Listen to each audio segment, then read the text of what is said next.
Hello there, welcome back to Jennie Designs with Paper. Thank you so much for stopping by my channel today. I'm working in my art journal, so get comfy and let's get crafty. This is the mid-month mini mission for the Mission Inspiration Facebook group for the month of November 2022. The randomly selected letter was I, and there are a list of inspiration words. I did not get them all in this month, but check out what I did create. This is a piece of mixed media paper that is about 5.5 by 8.5 inches. And my first plan of action is to adhere down this napkin. I purchased this napkin from, I've got it online. I'll link the website down below. But this is kind of a Moroccan tile style pattern. And it is in the color indigo. So we're going to go there, or at least, my version of the color indigo. The first thing we need to do is separate that napkin. It is a 2-ply napkin. I need to take the backing off. And then I'm going to adhere it to my art journal page with some liquid matte medium. I am using a liquid medium because napkins do have the tendency to tear, which mine does, but I'm totally okay with because I'm going for that kind of plastered wall look. I'm going to adhere a layer of liquid medium to my art journal page with a paintbrush. And then I'm just going to put the napkin down on top of it. I'm not worrying too much about the center of the napkin, the creases in the napkin, because they will all work out and they will add to the plaster technique I kind of want to mimic. I did attempt to spread the napkin down with a plastic gift card. That did contribute to some ripping, so I don't think I will do that again with a napkin. I could have just used my paintbrush and my fingers. I am pulling it a little bit tight because while I don't care about little wrinkles, I don't want giant folds in my napkin. And you can see right there that I tore it. I am going to go ahead and add a layer of the liquid medium on top of the napkin as well. That will help make this a non-porous surface, but it will also help repair some of those rips and tears and also stiffen the creases and the wrinkles that are there for that, again, plastered look that I'm kind of mimicking. So the color indigo has kind of a disputed color sometimes. It is a blue, but it does tend to lean purple. And so I think it depends who's looking at it, what color they see when they see the color indigo. I tend to see the purple hues behind it, but it does read like a blue to me. So I kind of picked this napkin because it has multiple shades of blue that do have kind of that purple undertone. Just my 2 cents. I am going to go ahead and heat set this with my heat tool. I need to make sure that it is nice and dry so I can trim off the excess napkin. It was obviously not dry enough around the edges, as you can clearly see in the video. I will go ahead and add some more liquid medium around the edges, especially on the front where they're kind of peeling a little bit. And that is just to make sure that my page does not fall apart. If I had made sure that the liquid medium was completely dry, the edges probably would have stuck down a little bit better, but it's not a big deal. I can just add a little bit more around the edges like I'm doing here with my brush, and all will be right in my world.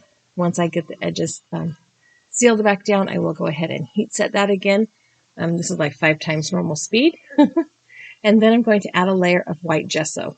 This is a pot of some kind of thicker gesso. I did need to stir that up a bit. It had separated a little bit. But I'm going to just stir that up. And then I will put a little bit on my craft mat there. I'm going to water this down substantially with both a wet paintbrush, and I'm going to actually spray some water onto my craft mat to mix into it. I know that gesso dries back, but I don't want to completely hide this napkin layer. I just want to push it back so that it is a little more muted and understated. But the cool thing about this thicker gesso is that it accentuates, or it brings to the foreground, the wrinkles in that napkin, which then add to this plastered wall effect. So in a lot of older buildings before drywall, when things were done with plaster and lathe, you can see those wrinkles in the plaster or in the paper that they've plastered to the wall. And that's kind of what I'm going for, this kind of porcelain-esque look. And it looks very covered right now, but once it has been dried with my heat tool, it will bounce back just a little bit. And you can see as it starts to dry with my heat tool there, the color does come back through. I am going to dry this from the front and the back just to make sure. Now I have this archival ink pad. This is the color Cobalt. And Cobalt in and of itself is its own pigment color, but it also has a bit of a purple hue to it, like an indigo. So I chose to use this color because it matches the colors in my napkin, but also it does have that underlying purple tone. And I'm just taking a foam ink sponge and blending that on around the edges.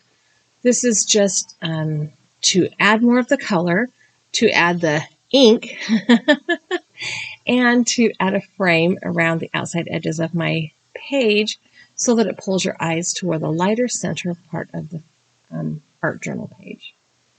Now I want to add a little bit more texture and interest to the background, so I'm using the Stampers Anonymous stamp set, and I'm going to add that flower burst in 2 corners, and then I'm going to add the bird. The bird I want to stamp in a specific place around what is going to become my focal image. I have die cut this window. It's actually a Lawn Fawn die cut that I cut out 4 times and stacked together. And that's going to kind of create the inside part of my page. So the first thing I'm going to do is get a stamp block out and ink up this corner flower image with that same Cobalt ink. So it is very tone on tone, my page is today. I'm going to stop calling it Cobalt and just pretend that it's indigo. But it is a very tone on tone page today. I am kind of slightly going off the side and the bottom because I don't want there to be any void space, empty space. I want it to look like it's coming right off the edge of the page. And I'm holding that down just a little bit. I want to make sure I get a nice impression. There is some texture to my paste. There is some gesso to my page. So it is going to take a minute to get that stamped impression. Once I have the corners stamped up and I've cleaned off this stamp, I will go ahead and figure out where on my page I want to position the window and the bird stamp. So I kind of want this bird to be stamped in the top right-hand corner of this window frame. I know that the window frame will cover it, but that's kind of what I'm looking for, so that it looks as if the bird is perched somewhat on the window. It obviously won't look three-dimensional, but it's kind of the view I'm looking for here. So once I figured out where I want to put that, I'm just going to go ahead and stamp that bird down. There was a little bit of wet gesso still there, like kind of damp, thick. It's a little bit thicker there. So, but it's okay. I totally like how it turned out. And it's a little bit, a little bit lower than I kind of want my frame to be, but that's okay. So we have the Indo part of our inspiration, and we have the ink because I used my archival inks. And now I'm going to focus on that inside part of our inspiration words. I stayed away from Inferno because all I could think of was Dante's Inferno. And that's a totally different kind of page, y'all. Another thing I did was I found a field of a plant called indigo.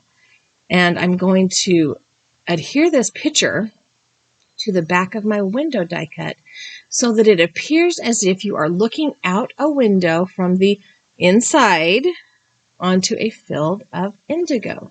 And you can see in the picture the plants do read purple, but the pigment they produce is more of a purplish blue.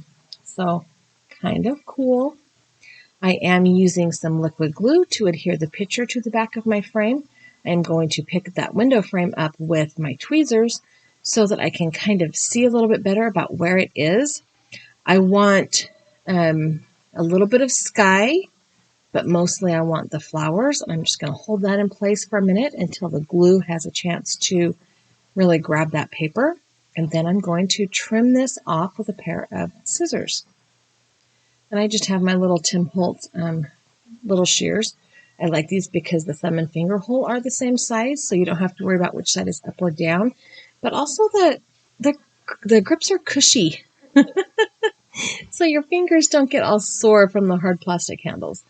And they are serrated, so that takes a little bit of getting used to, but it's okay. They work. going to go ahead and finish trimming this off, and then I'm going to add a little bit of accent to the edges of the window. Now, in real life, I would never paint my windows the same color as the wall because that's not my aesthetic. But for this art journal page, I am taking this ink blending sponge, wowzer, and without adding any more ink to it, I'm just going around the edges. I think this will make the window on the page look a little more seamless. There's a little bit of the photograph kind of sticking out right on that side. I decided to ignore it because I'll never be able to trim it close enough without pulling out a craft knife and a cutting pad, and I don't want to do that. So, yeah, a little bit on the not going to care part of the world or part of my page. So this is how I've kind of attempted to capture that inside word. So I'm hoping that it looks like when I'm finished that I'm standing inside looking out. So I will be inside. I'm going to go ahead and use that same liquid glue. This is Tombow Mono Glue to adhere my window to the front of my page. I'm going to hold that in place again. And now I need to find a chipboard letter I. I have been using these chipboard letters this year as we've gone through the mini missions to kind of add that letter to the front of my page just because, why not? I have them in my stash. I will use them. I did find a letter I, and typically I have painted them with either paint or a marker. This time I'm just going to pull out that cobalt ink pad again and my ink sponge, and I'm going to ink it up. And I was really impressed with how well this archival ink colored that chipboard letter. I was thinking I was going to have to go over it and over and over it, but no, it really, it didn't absorb the ink so much that it left it splotchy. The color really went on really well, so I was impressed with that. Once I have the top done, I am going to go around all the edges to make sure we don't have any discolored or uncolored edges. That's a better word, uncolored edges to our letter I, because it would look a little weird. At least to me, it would look a little weird. To you, it might look perfectly acceptable. And that is the great thing about art journaling. It's all about me. This is just for me. I am trying really hard not to have to mute the microphone again and cough some more, so sorry. Allergies are in full force here with all the wet leaves. Okay, the only issue is I don't know where to put it. I didn't plan that very well, and really the only place it's going to fit is right over here on the right-hand side. Gratefully, there was enough space there.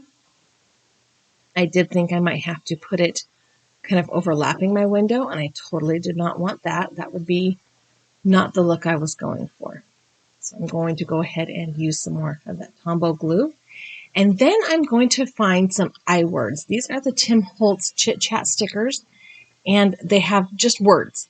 So I'm going to find some I words, and I found the word imagine, and I'm going to use my craft pick and a pair of tweezers to adhere that to the top of my page, kind of avoiding the margin where I will be punching holes to add this to my art journal binder.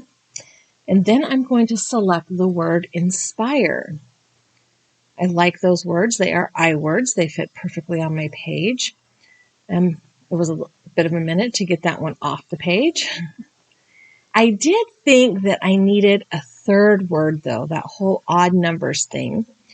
And I felt like they kind of look like exposed brick a little bit. So I went back through the notebook, and the other I word I could find that wasn't an if and it was imperfection. And I love that idea. So I added it to the bottom of the window. And again, it kind of feels a little bit like exposed brick, maybe. So I'm kind of loving that. So I am now going to take the inspiration card and add it to the back of my page. I did get the inside. I did get the ink. I did get the indigo. Not the Inferno or the Island. I low-key thought about doing something on Dante's Inferno. That's kind of a darker page. A little bit. I need more upbeat today. I don't need something quite so dark.